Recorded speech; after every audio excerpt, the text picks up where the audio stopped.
अस्सलामुअलैकुम। मोहम्मद अज़हर सिद्दीक अपने programme political diaries के साथ हाजिर खिदमत है। आज के ख़ास इशू जिस पर गुफ्तगू करनी है वो प्रॉक्सी पिटीशन। अच्छा, बुरा ना मान जाइएगा, मैंने एक ट्वीट किया, वो बैकग्राउंड पे चल रहा है। सुप्रीम कोर्ट बार एसोसिएशन बार और एहसन बून की फरमाइशी ओब्लिक ब्रैकेट में प्रॉक्सी दरख्वास्त नाकाबिल समात है। कोई तो बता दे कि इसकी ड्राफ्टिंग कहाँ कहाँ हुई और प्रॉक्सी वकला कौन है। अब तक इस दरख्वास्त पर एतराज़ लग चुका होना चाहिए। लंदन मुलाकात के बाद इस वक्त का इंतज़ार क्यों किया गया। 29 जनवरी 2022 सुबह 7 बजे बरोज़ हफ्ता आप ये प्रोग्राम देख रहे होंगे। 28 जनवरी को मैं सुप्रीम कोर्ट में था। एक केस के सिस्टम में क्या हुआ था और बड़ा अहम केस था, नॉन बेलेबल वारंट नैब के कॉन्टेक्स्ट में। ये होता था कि नैब की अदालतों में सिर्फ कराची की या सिंध की हद तक ये था कि अगर रेफरेंस फाइल हो जाता था तो नॉन बेलेबल वारंट जारी किए जाते थे, मुलज़िम काबू आ गया जेल में चला जाएगा, वरना आपको हाई कोर्टों से ज़मानतें करानी पड़ती थी। पाकिस्तान की बाकी अदालतों के अंदर ये निज़ाम है, दोहरा निज़ाम चल रहा था। तो उस वक्त मैंने ये चैलेंज किया था 2017 के अंदर, और अल्टीमेटली जो है ना जस्टिस आसिफ सईद खोसा साहब के दौर में आके लीव मिल गई थी। अब वो पटिशन सारी इकट्ठी होने का कह दिया गया और एक अथॉरिटेटिव जजमेंट की ज़रूरत है। तो वहाँ मैंने वो सुप्रीम कोर्ट बार एसोसिएशन की जो ये पटिशन है जो बैकग्राउंड पे अभी आपके साथ चल रही है, मैंने नाकाबिल समात तो बड़ी वाज़ेह तौर पर है। वो क्यों नाकाबिल समात है वो मैं आपके सामने रख देता हूँ। मैंने अपने तौर पर रजिस्ट्रार ऑफिस से पता किया कि इन हालात और वाक़यात में जो कि आर्टिकल 184(3) के तहत है, और मैंने जो बात कही थी मैं देखने गया था कि ये कहीं इस पर एतराज़ कहीं रिमूव ना हो जाए, अपने तौर पर पता करना था। लेकिन जो मैंने बात किए थे, जो कि आप बेसिक प्रिंसिपल जो रूल्स चल रहे हैं उसके मुताबिक ये दरख्वास्त नाकाबिल समात है। हो सकता अब तक एतराज़ लग चुका हो। दो वजूहात है, याद रखिएगा। एक तो उन्होंने खास तौबा इस्तग़फ़ार या मग़फ़रत के हवाले से बात की है। तौबा इस्तग़फ़ार तो तब है जब अब नदामत हो, शर्मिंदगी हो। नवाज शरीफ को किसी जगह आप बता दें, यहाँ शर्मिंदगी हो, नदामत हो, किसी जगह आप बता दें, तीन जो लोग हैं, तीन उनके एमएनए या सेनेटर्स या पार्लियामेंटेरियन, निहाल हाशमी, तलाल चौधरी, दानियाल अजीज, 5 जजेस के बारे में तौहीन अदालत में सजाएं हुई हैं, वो नाअहल हुए। फिर मरियम नवाज और पूरी पाकिस्तान मुस्लिम लीग का बयानिया ये है, किस बात की शर्मिंदगी। और ये 62 है ना, मैंने आपको बताया था कि ये क्वालिफिकेशन में और ये परमानेंट डिस्क्वालिफिकेशन में आएगी, और मैंने रीजन में दोबारा दोहराना नहीं चाहता उस हवाले से।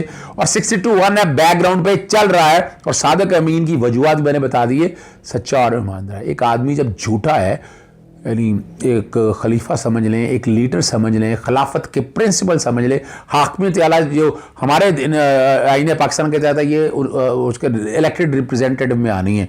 अगर उसके पास ये प्रिंसिपल नहीं है तो इस लायक नहीं है।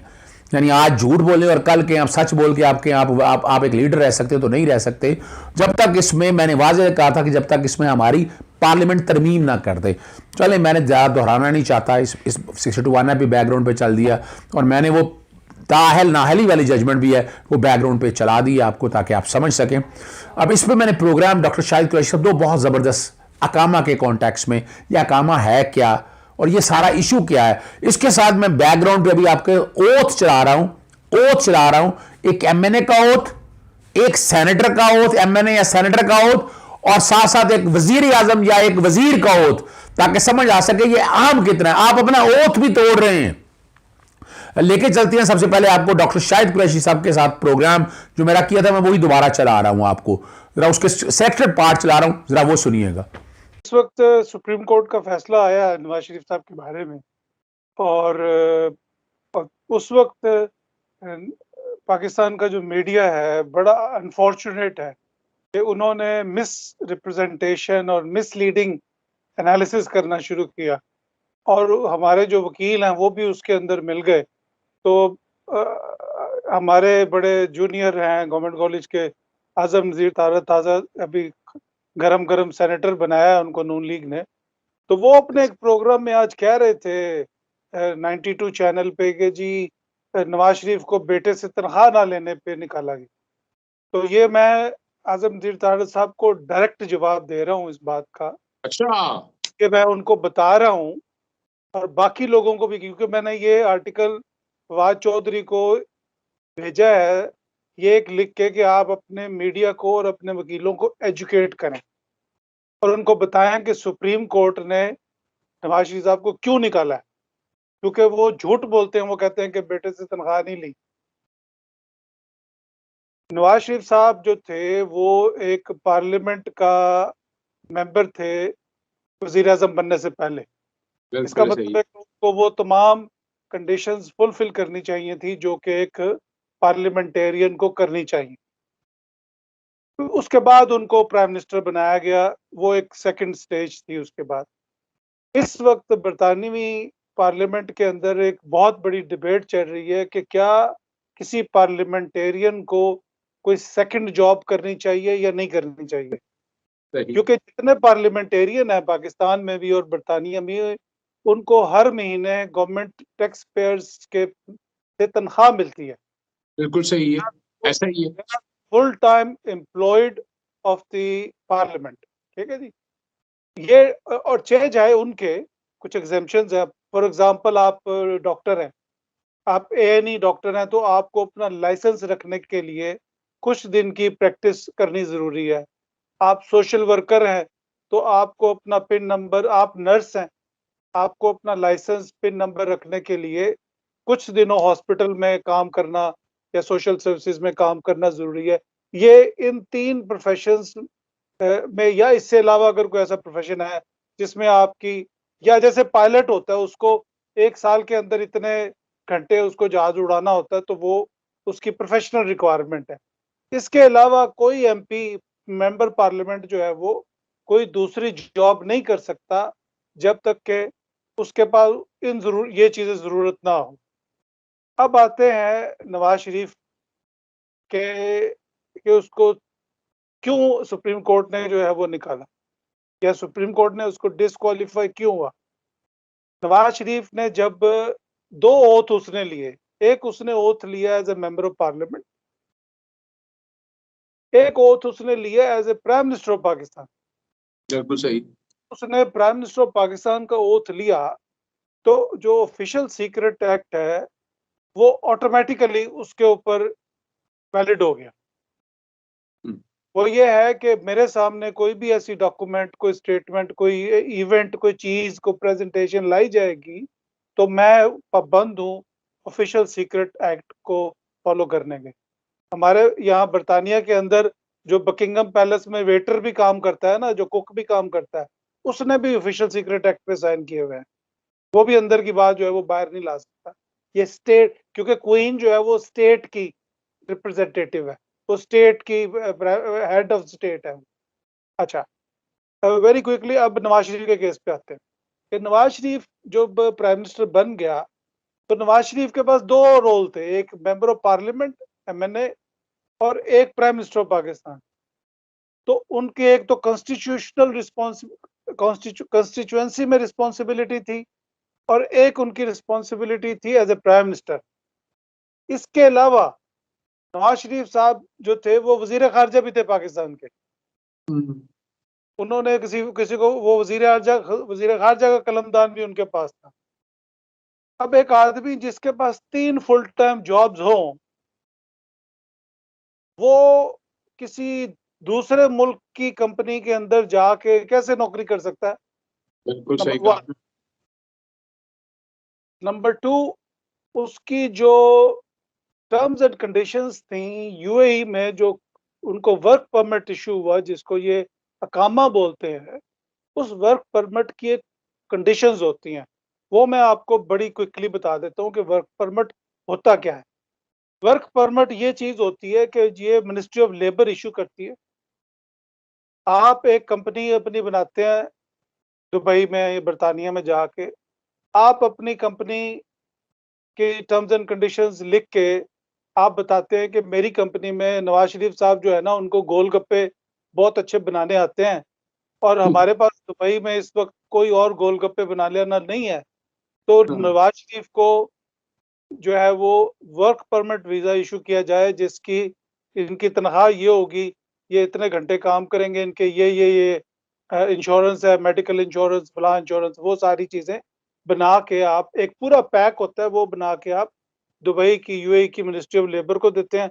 मिनिस्ट्री ऑफ लेबर इनको एक अकामा इशू करती है जो कि स्पेसिफिक टू गोलगप्पे बनाने से होता है। यानी नवाज शरीफ ये नहीं कर सकते कि आके वो पाए पकाना शुरू कर दें या कोई और काम करना शुरू कर दें। That will be the breach of the contract. ठीक है जी। नवाज शरीफ साहब ने के बेटे ने इनके लिए एक वर्क परमिट इशू करवाया। वो वर्क परमिट जब इशू हुआ तो वो वर्क परमिट कभी भी वॉलंटरी जॉब के लिए नहीं होता। हाँ, बड़ा जबरदस्त आपने पॉइंट उठाया डॉक्टर साहब, बहुत जबरदस्त पॉइंट उठाया। Permit it always issued for a paid job, tax payer. यानी आपकी कंपनी जो है उसने अपने एम्प्लॉई की लिस्ट में बताना होता है हर साल टैक्स रिटर्न्स में कि मेरे इतने एम्प्लॉई हैं, उनको मैंने इतनी इतनी तनख्वाह दी, इतना टैक्स पे किया और ये सारे लोग हैं वो। अब अगर उन एम्प्लॉइज में से आपके ख्वाजा साहब जो दूसरे वजीर दिफा साहब थे, ये क्रेन ड्राइवर थे और इनसे ये अच्छा, कहते थे कि कंसल्टेंट था। झूठ बोलता है ये बंदा ख्वाजा आसिफ, इसको जेल होनी चाहिए इस बात के ऊपर। तुम्हारे पास वर्क परमिट अगर क्रेन ड्राइवर का है तो तुम कंसल्टेंट किस बात के थे? क्या बताते थे तुम उनको? तुम्हारी क्लाइंटेल क्या थी? चलो हम मान लेते हैं कि तुम कंसल्टेंसी ना बताओ, लेकिन तुम अपने क्लाइंट्स तो हमें बता सकते हैं ना, उनके नंबर के इतने क्लाइंट्स को। अब तुम वजीर दिफा भी हो पाकिस्तान के और तुम एक कंसल्टेंसी जो है वो किसी कंपनी में तुम वहां पे रन कर रहे हो, ये कैसे मुमकिन? और वो जो इनका रस्तू है एहसन इकबाल, उसके पास भी एक वर्क परमिट है सऊदी अरेबिया का, वो भी इसी तरह का वर्क परमिट लेके फिर रहा है। तो ये जो वर्क परमिट इशू हुए हैं इनको, इनके पीछे कंपनियां हैं। ये इंडिविजुअल्स को इशू नहीं होते ऐसे ही कि बंदा मैं जाऊं और मुझे वो वर्क परमिट बना के देना। आपको बकायदा उसका एक प्रोसेस फॉलो करना पड़ता है। जब वो वर्क परमिट इशू हो जाता है तो उसके बाद वो वर्क परमिट आप मिनिस्ट्री ऑफ इंटीरियर के पास लेके जाते हैं कि हमारे इस बंदे को आप वीजा इशू करें। वो उनको वीजा इशू करके देते हैं। अब मैं आपको मिसाल देता हूँ कि बरतानिया में हर साल अप्रैल में पाकिस्तान से लीग क्रिकेट खेलने के लिए क्रिकेटर्स आते हैं हम्म, जो लीग्स में क्रिकेट खेलते हैं। अच्छा, वो क्रिकेटर चूंकि मोहल्ले जैसे ही समझ लें जैसे मोहल्लों की टीम है, जैसे शादबाग की टीम है या मॉडल टाउन की टीम है, तो वो जब खिलाड़ी जब यहाँ आते हैं तो उनके वर्क परमिट में लिखा होता है कि इनको सैटरडे संडे मैच होगा, बाकी 5 दिन वो फारिग होते हैं। तो वो जो 5 दिन फारिग होते हैं तो उसके लिए उनको कहा था कि 5 दिन उन्होंने रेस्ट करना है या प्रैक्टिस करनी है। सही। अब उनमें से जब वो जो क्रिकेटर जब आते थे, तो मैं जाती तौर पे जानता हूँ बहुत सारे क्रिकेटर्स को जो कहीं प्राइवेटली किसी फैक्ट्री में, किसी रेस्टोरेंट में, कहीं पे जाके वो छुप के काम करते थे, जो उनके कॉन्ट्रैक्ट में शामिल नहीं था। लेकिन उनका मेन जो टर्म्स एंड कंडीशंस थी वो मैच खेलना था सैटरडे और संडे को, या अगर किसी बीच में वीकेंड में भी मैच अगर आ गया। तो नवाज शरीफ साहब ने जो ब्रीच की, उन्होंने दो, बल्कि उनके अपने केस में तो 3 ब्रीचेस की। यानी ही had 3 full time responsibilities as a constituent, as an MNA, as a prime minister of Pakistan and as a foreign minister of Pakistan. तो इन 3 रिस्पांसिबिलिटी के होते हुए वो एक फॉरेन कंपनी के अंदर फुल टाइम जॉब कैसे कर सकते हैं? और उन्होंने जब अपना ओथ लिया तो उन्होंने उस ओथ के अंदर जो कुछ कहा, वो तो उसी दिन खड़े हुए उसकी ब्रीच कर रहे थे। यहाँ एक इशू ये है डिक्लेरेशन का। ये जो यहाँ ये सबसे जो बड़ा इशू है ना, इन्होंने वो यहाँ डिक्लेयर नहीं किया अपने नॉमिनेशन पेपर के अंदर कि वो यहाँ मुलाजमत कर रहे हैं, तनख्वाह ले रहे हैं या नहीं ले रहे हैं। आपने इसको भी बड़ा क्लियर कर दिया कि अकामा के लिए, वर्क परमिट के लिए आप खाली ठप्पे लगा के नहीं बना सकते। इसमें आपको फिजिकली काम कर रहे हैं और आपको बाकायदा काम भी कर रहे हैं और तनख्वाह भी देनी है। ऑफ कोर्स, अगर अगर आपका जो वर्क परमिट जिस टर्म्स एंड कंडीशन पे इशू हुआ है, अगर आप वो काम नहीं कर रहे। अब यहाँ बरतानिया के अंदर बहुत सारे जो लोगों को स्पेशल वीजा जो इशू होता है, मैं आपको समझा देता हूँ कि जैसे सबसे ज्यादा लोग यहाँ पे आए शेफ के तौर पे कि जी बरतानिया में पाकिस्तानी खाने बनाने के लिए शेफ चाहिए। हालांकि रूल ये है कि जब बरतानिया यूरोपियन यूनियन में था तो लॉ ये था कि आप सबसे पहले वो बंदा बरतानिया में तलाश करें, अगर बरतानिया में नहीं है तो यूरोपियन यूनियन में तलाश करें, अगर वो वहां नहीं मिल रहा तो फिर आप रेस्ट ऑफ द वर्ल्ड में जाके किसी बंदे को बाहर से बरतानिया में बुला सकते हैं। लेकिन जो स्पेशलिस्ट जॉब है, जैसे आपने इमाम बुलाना है, जैसे आप वो जो प्रीस्ट का जो वीजा होता है, जैसे आपने शेफ बुलाना है, बावर्ची का जो वीजा है, या जैसे आपने लैंग्वेज एक्सपर्ट अगर बुलाना है कंपनी ने, तो उसकी सारी की सारी टर्म्स एंड कंडीशंस लिख के मिनिस्ट्री ऑफ लेबर के पास जाती है, क्योंकि work permit ministry of labour issue करती है, वीजा जो है वो मिनिस्ट्री ऑफ इंटीरियर इशू करती है।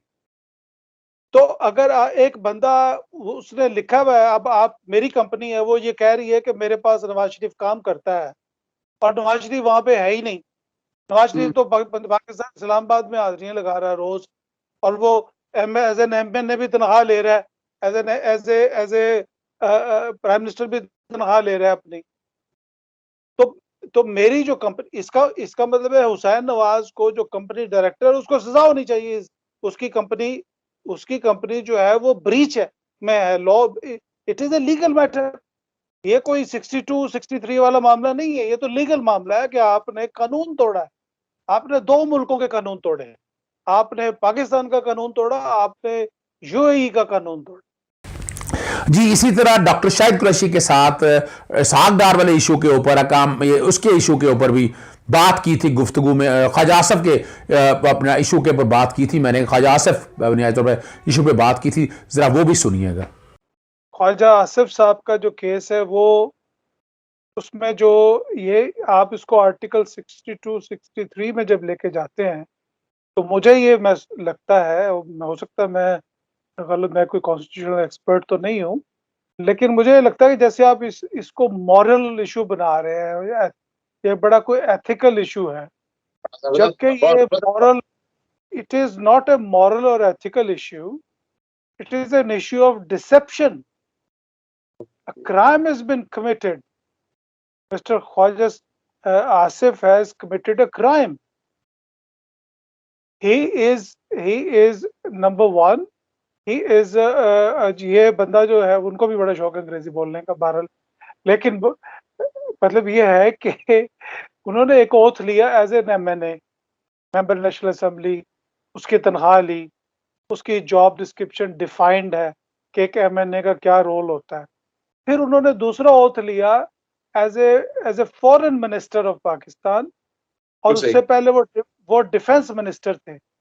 अब ये दोनों रोल जो है एज ए फेडरल मिनिस्टर के कॉन्टेक्स्ट के अंदर, इसका अलग से ओथ होता है जो आप बैकग्राउंड पे हम चला रहे हैं।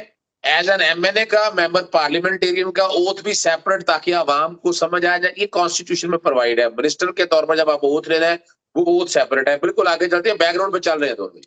अच्छा, अब इसको, अब जब आप तनख्वाह आप एमएनए की भी ले रहे हैं, तनख्वाह आप मिनिस्टर की भी ले रहे हैं, और आप बाहर भी मुलाजम है किसी कंपनी के, एलएलसी XYZ जो ब्लॉक लिमिटेड के, और आपको उस मुल्क जिस कंपनी में आप मुलाजम हैं, उस कंपनी में ने आपको जॉब डिस्क्रिप्शन डिफाइन करके दी है। जैसे मैंने आपको पहले बताया था कि जब तक एक वर्क परमिट में एक मुलाजिम की सैलरी, उसके वर्किंग आवर्स, उसकी एक होती है जॉब डिस्क्रिप्शन, एक होती है जॉब स्पेसिफिकेशन, ठीक है जी। जब तक ये डिफाइंड ना हो, उस वक्त तक आपको कोई भी मुल्क वर्क परमिट इशू नहीं करता। अब ख्वाजा आसिफ साहब को सजा होनी चाहिए थी डिसेप्शन के ऊपर, कि आपने धोखाधड़ी की है। आप दो जगह पे कैसे नौकरी कर सकते हैं? और जैसे मैंने आपको जिक्र किया था कि अभी 1-1.5 महीने पहले बरतानवी पार्लियामेंट में डबल जॉब के ऊपर भी बहुत बड़ी डिबेट हो रही थी, उन्होंने पाबंदी लगा दी। उन्होंने ये ऐसा पॉसिबल नहीं है, आपको गवर्नमेंट ऑफ बरतानिया टैक्स पेयर तनख्वाह देते हैं, आप किसी दूसरी जगह पे कैसे नौकरी कर सकते हैं जाके? या तो आप तनख्वाह ना ले रहे, तो आप इसको जब हर चीज को आर्टिकल 62 63 में डालते हैं तो इसको please, this is a criminal matter, ये एक क्रिमिनल केस है, इसकी एफआईआर होनी चाहिए इसके ख्वाजा आसिफ के खिलाफ।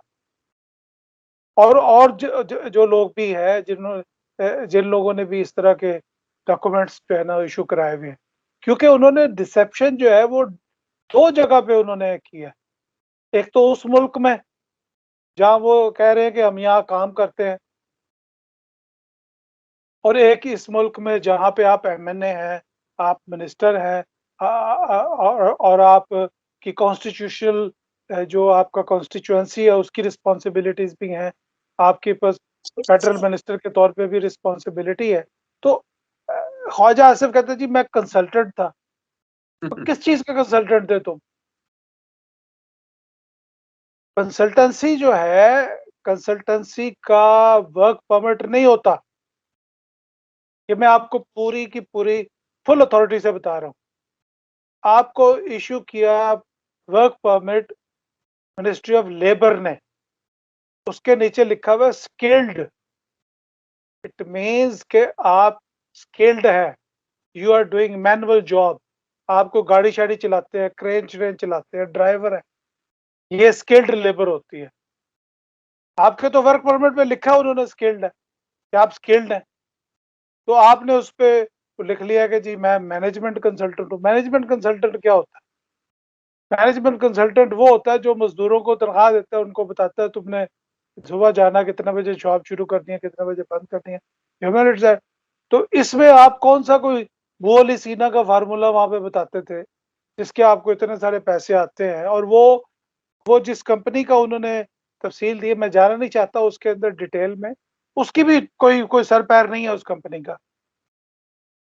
तो जो पैसे आप ले रहे हैं, फिर ये केस डॉक्टर साहब ये नहीं है। देखें, एक तो डिसेप्शन का बना दिया आपने, बड़ा जबरदस्त बना दिया आपने। दूसरा ये देखिए, बुनियादी तौर पर इस तरह की चीजें रखी की जाती हैं, ये बेसिकली कॉर्पोरेट अनवेल करने की बातें हैं कि ये बिहाइंड द पिक्चर ऐसा है कि जो काला धन यहाँ से जाता है पाकिस्तान से, वो फिर शो करते हैं कि तनख्वाहें ले रहे हैं आर्टिफिशियल या डमी कंपनियां, उनके जरिए वापस आता है। तो ये शो होता है कि ये वाइट मनी है, ये पैसा वाइट है।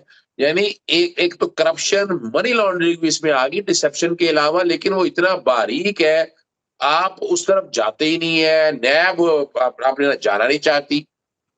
देखिए बात ये है कि ये नैब का मसला नहीं है, इसकी तो डायरेक्ट जो आपका जिस एरिया में आपकी नेशनल असेंबली है उसके पुलिस स्टेशन में जाके इसके खिलाफ एफआईआर दर्ज कराएं, धोखाधड़ी की। नहीं, ये तो क्रिमिनल केस है भाई, आप इसको इतना हाई प्रोफाइल में क्यों लेके जा रहे हैं? एक आदमी है, अगर एक पटवारी, अगर एक पटवारी की नौकरी भी करता हो और वो किसी हॉस्पिटल में भी डिस्पेंसर भी लगा हो, आप तो उसको फांसी चढ़ा देंगे तो भाई तू 2 जगह पे नौकरी कैसे कर सकता है। लेकिन अगर ख्वाजा आसिफ 2 जगह पे नौकरी कर रहा हो तो आप उसको कहते हैं कि नहीं जी ये तो article 62 63। No sir, it is a deception matter. और इसकी